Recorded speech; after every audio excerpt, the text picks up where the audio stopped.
South Carolina is going back to their old ways and staying dominant in the SEC.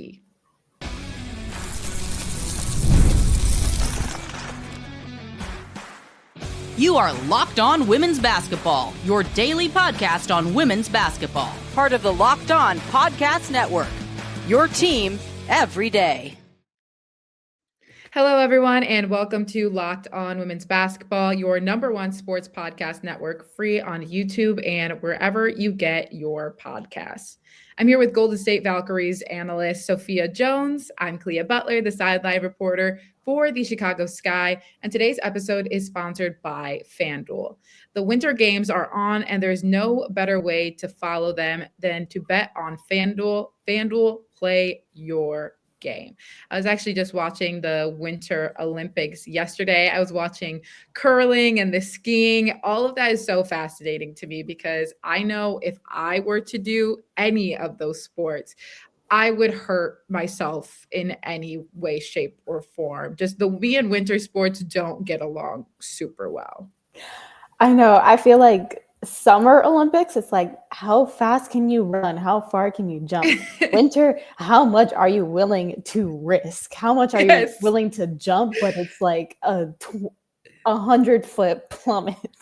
That's a little bit of the difference.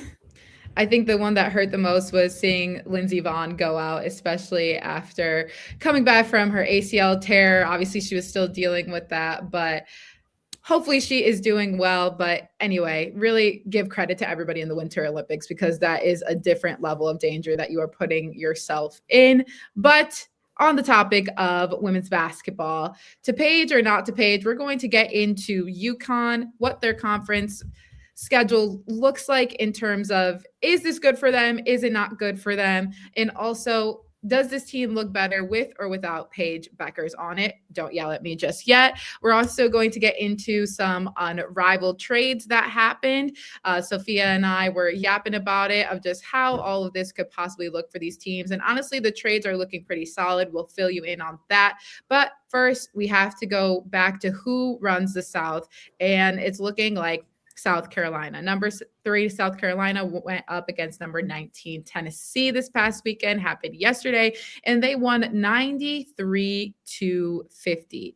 The 43-point deficit was the worst in program history for Tennessee, surpassing a 31-point loss to Texas back in 1984. So this is the worst loss that Tennessee has faced in quite some time. I'm not quick enough at math to give you exactly what that number is, but let's look at what South Carolina did well. And honestly, they kind of just started off strong from the beginning. It was close in the first half. South Carolina outscored Tennessee 25-18 in the first quarter.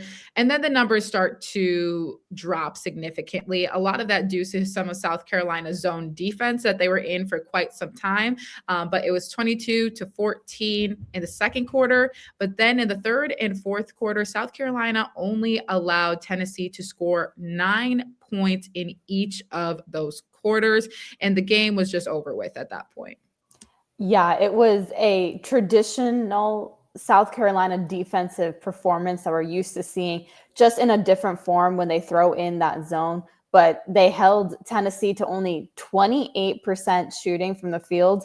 But Tennessee got up 44 3-pointers. To put that in a little bit of perspective, the Golden State Valkyries in the WNBA led the league in most 3-point attempts per game. And they would say right above 30 for the most part, anywhere ranging from 30 to 35. So Tennessee shooting 44 3-pointers to me is an indication that they were settling a little bit, and South Carolina was just so dominant in the paint.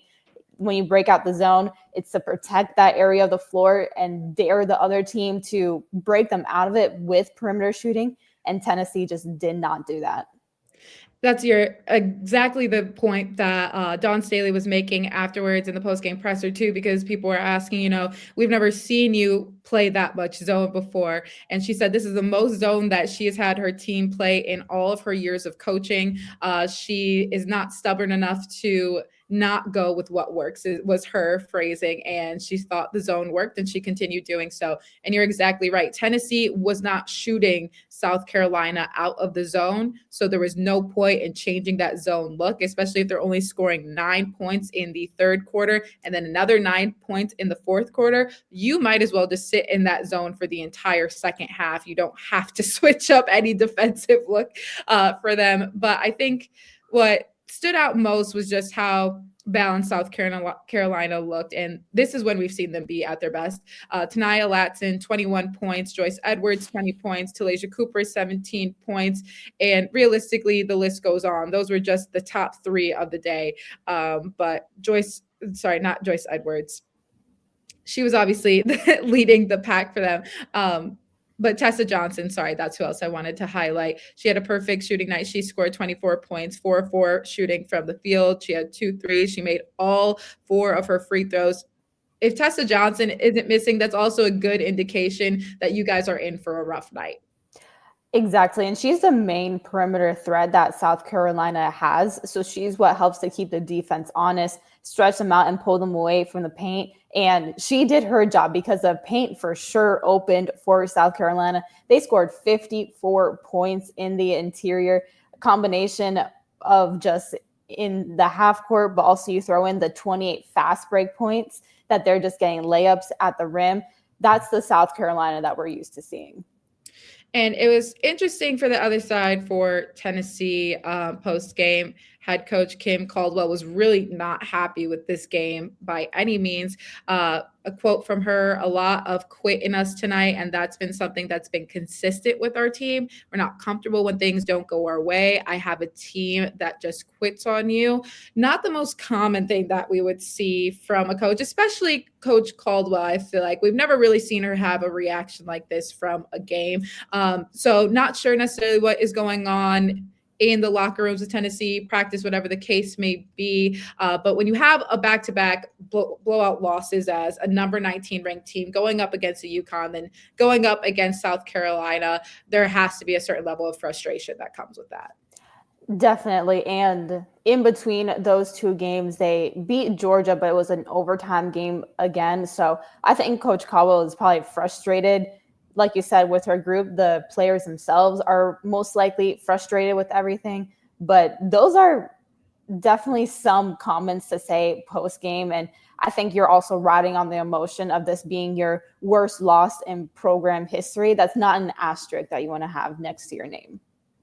Another game we have to take mention of is number 2 UCLA going up against number 8 Michigan. They win it 69-66. This is probably the closest game that they have had to deal with in quite some time. I was talking about this, Sophia, with you. This is the only time that UCLA has to face Michigan this season, unless they meet again in the Big Ten tournament. But when you're looking at the scores from the past couple of games, I'll start at Illinois. UCLA beat them 80-67. Iowa, you beat them 88-65. Rutgers, you beat them 86-46. And then you walk away with the 3-point win against Michigan. Michigan, obviously, that sophomore trio that we have talked about, they out-rebounded UCLA in this game. However, Lauren Betts had a 16-point game, 16 rebounds, 5 assists, and 3 blocks. And then, obviously, guard play was significant in this for UCLA as well.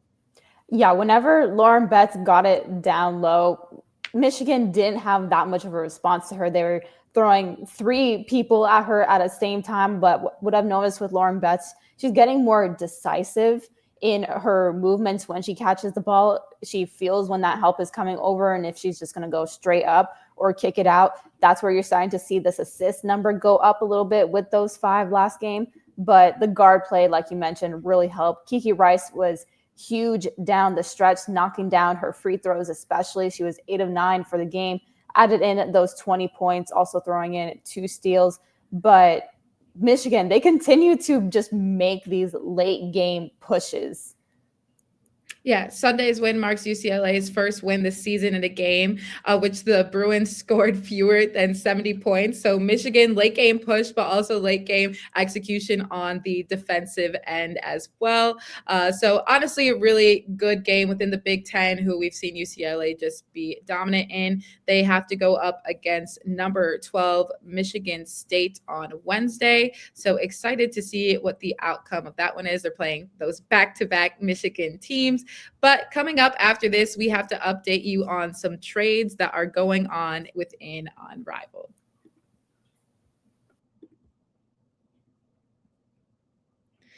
Shoot your shot on PrizePicks and get $50 instantly in lineups when you play your first $5. That's right. PrizePicks is giving you $50 in lineups when you sign up and play your first $5 lineup. PrizePicks makes every dunk, every dime, and every board that much more exciting. It's America's #1 app for sports picks. PrizePicks is simple to play. You just pick more or less on 2 to 6 players' projections. And if your picks are right, you cash in. You can choose from basketball, baseball, hockey, soccer, UFC, and more. Plus, they've got features like early payouts and flex pay. So you've got options while the games are still happening. I've been making NBA lineups around players I already follow, picking more or less on points and assists. And it honestly makes every possession way more fun to watch. And for somebody that gets very easily confused by sports betting, whatever the case may be, PrizePicks has been the most simple for me in terms of I pick my players, these are my bets, and I keep it pushing. Download the PrizePicks app today and use code LOCKEDONNBA to get $50 in lineups after you play your first $5 lineup. That's code LOCKEDONNBA to get $50 in lineups after you play your first $5 lineup. PrizePicks. It's good to be right.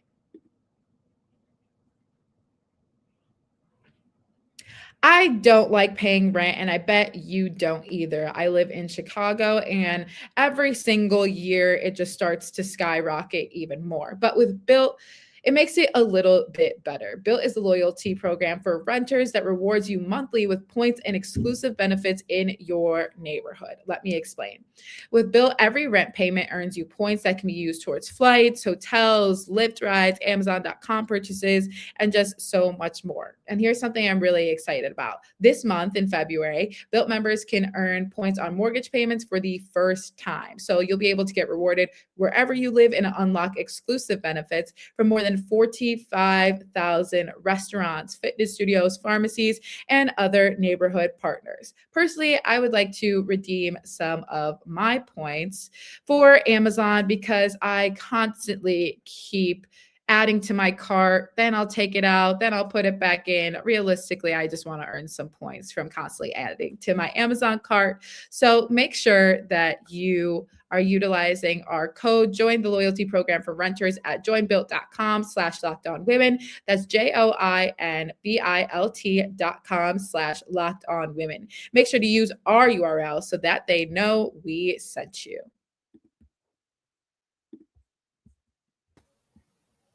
Okay, so some updates within Unrivaled. There have been trades, people. Breeze BC will receive Courtney Williams from Vinyl. Vinyl receives Sanaya Rivers from Hive. Hive receives Azare Stevens from Rose. So the reason that there was a little bit of a trickle down effect from this is because for the Breeze, there was an announcement that Ari McDonald has been ruled out for the remainder of the season due to a right lower extremity injury. And so this kind of rotated everything and put this all into play. What do you feel about these trades, Sophia, and how can some of these trades benefit each team?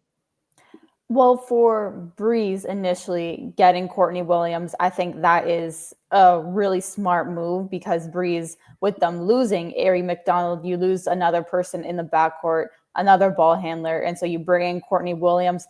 And I think that will help just stabilize that group a little bit also. We've seen Breeze, they have really high highs, but sometimes, there's a bit of inconsistency, probably due to the fact that the group is so young. So you bring in a player like Courtney Williams, who is young at heart, definitely, but still can help to just manage the squad a bit more and provide a lot of relief for Paige Beckers in the backcourt, just point guard position in general.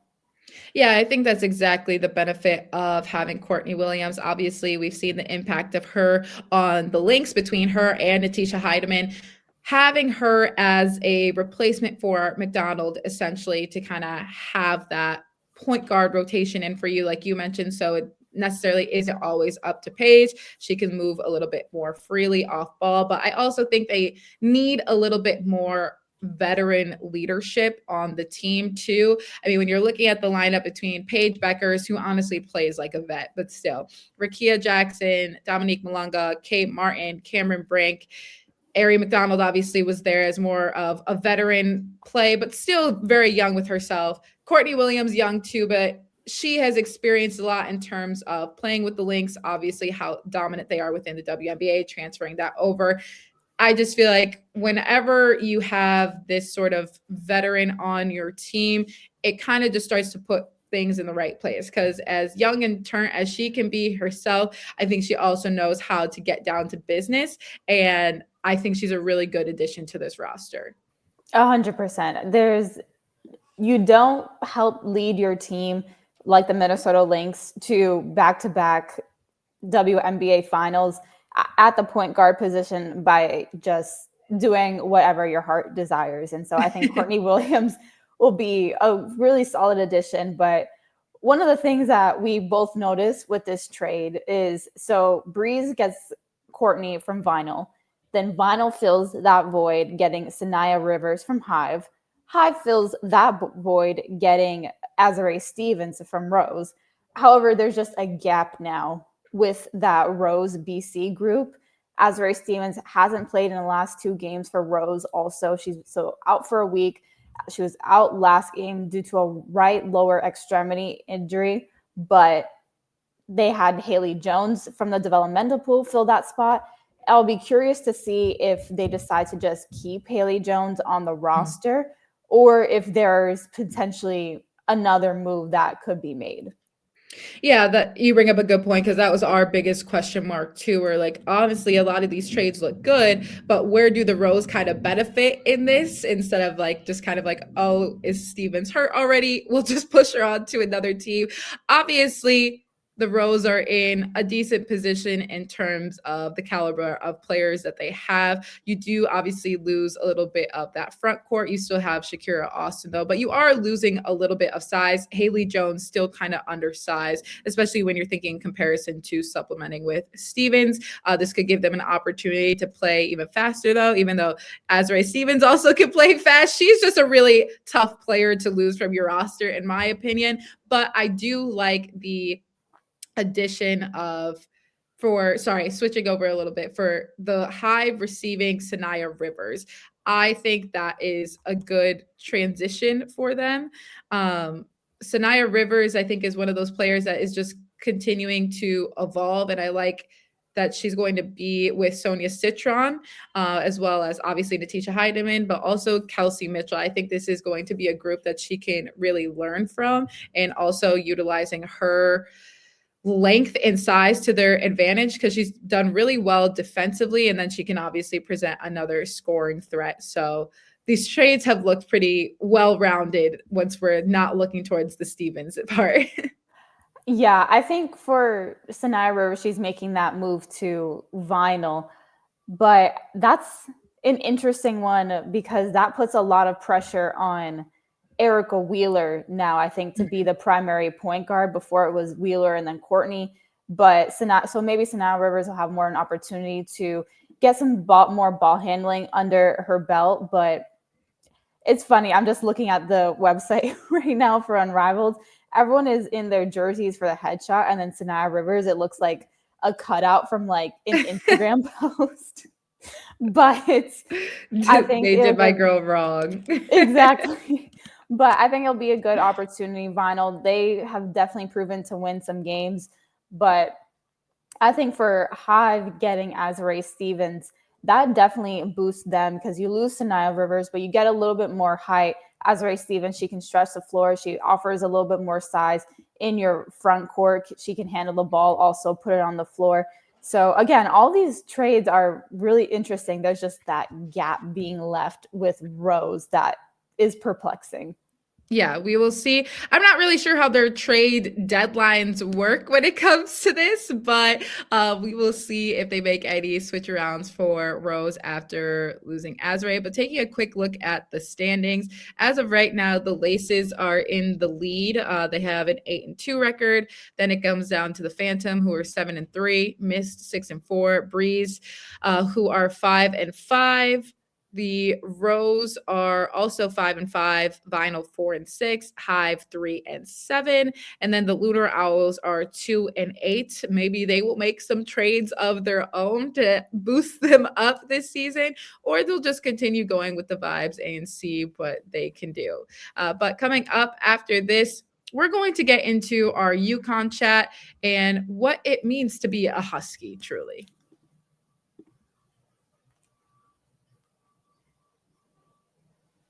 The winter games are officially here. And if you're anything like us here on Locked On Women's Basketball, you're locking in for events you only get to see on the biggest stage every 4 years. And that's why the following winter games on FanDuel just make sense. From medal counts to individual events to finding your angle on the sports you care about the most, FanDuel gives you more ways to stay connected to the action. Like we were talking about before, there is just an added layer of drama for winter games because unfortunately a lot of these players are low-key risking their lives for some of these. The injuries can be extremely cataclysmic, but the talent is just at an extremely high level. And FanDuel keeps the entire Olympic experience engaging from start to finish. So the winter games are on, and there's no better way to follow them than with FanDuel. FanDuel, play your game.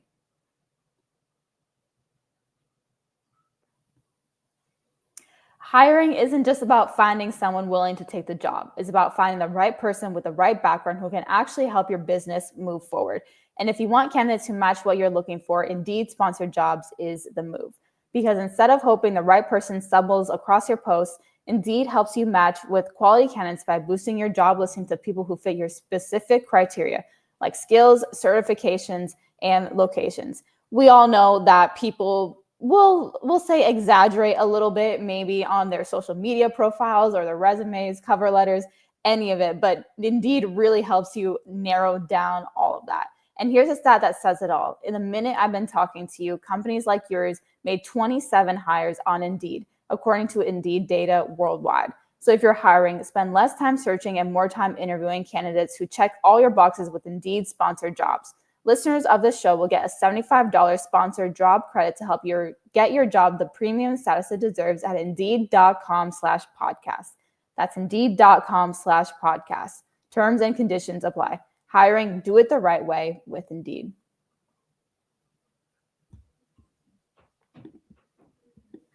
Okay, let's talk about the Huskies. Obviously, the number one team ranked nationally since the beginning of the season. They have not faced a loss yet, but there's a little bit of a compare and contrast. I don't know if anyone had seen Paige getting interviewed, I believe is when they were doing Unrivaled. I think when there was some availability, maybe going to Philly, whatever the case may be. But they asked, do you think that the team is better with you or with you not on it? And she took it lightly. Like she just kind of left. But she said that, she had reached out to Caitlin Chen and basically was like, do you think they even miss us? Like they're undefeated this season. And I think that's the question. Is it Paige or not to Paige? Obviously, this will never be a place where we hate on Paige Beckers by any means because it's Paige buckets, okay? But we're looking at a little bit of a comparison of last season compared to this season. Obviously, still national champions nonetheless. Likely to have that run once again. But when we're looking at some of the losses that they had last year, the big ones being Notre Dame, which they had lost 68-79. They lost to USC. This is also a USC with Watkins on the team at the time, but it was 70-72 loss. And their final loss of the season was to Tennessee, which was 76-80.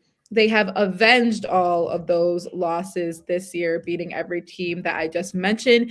And on top of it, beating all of those teams incredibly comfortably. So just looking at it really quick, Notre Dame, they beat Notre Dame this season 85-47. They beat Tennessee 96-66. And they beat USC towards the beginning of the season, if I could find things quickly. 79-51. So these are comfortable margins that they are winning by. Obviously, a core is still there when you're looking at a Sarah Strong, when you're looking at an AZ Fudd. Those are your top two that Gino has talked about constantly going to.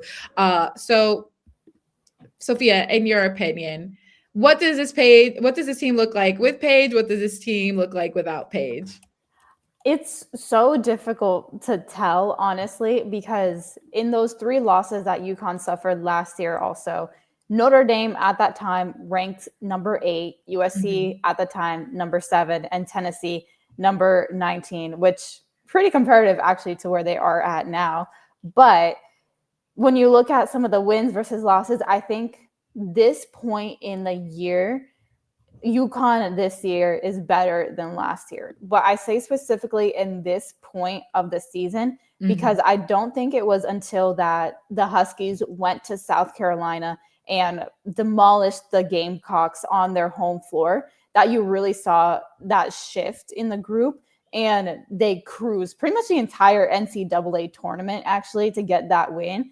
And I could see this team maybe having similar. But if you take both groups on how they, or if you take UConn for now and UConn last season on how they finished, it is still an extremely close margin.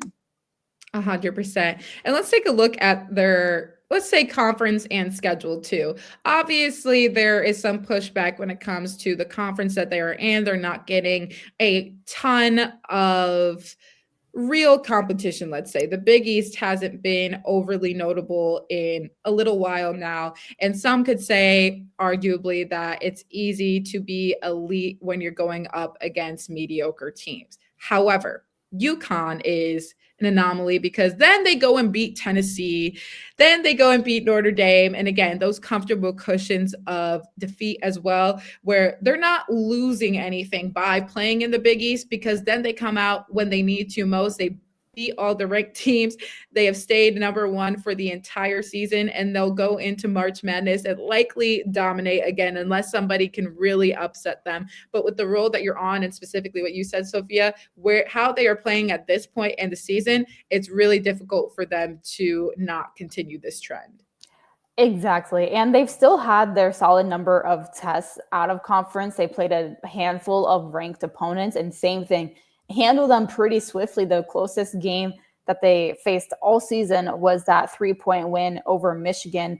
And they just looked dominant in the entire season. I think Gino Auriemma, he preaches so much on how difficult their actual practices are, which also helps to mediate the sometimes lack of competition that they face within their conference. Absolutely. He is not playing around with them at all. But we also know with how happy he is at this point, he is feeling comfortable with how they are all looking. They'll go up to play Creighton on Wednesday and then Marquette on Saturday. So we'll see what those box scores look like after this. But thank you all for watching Locked On Women's Basketball. We will see you again tomorrow.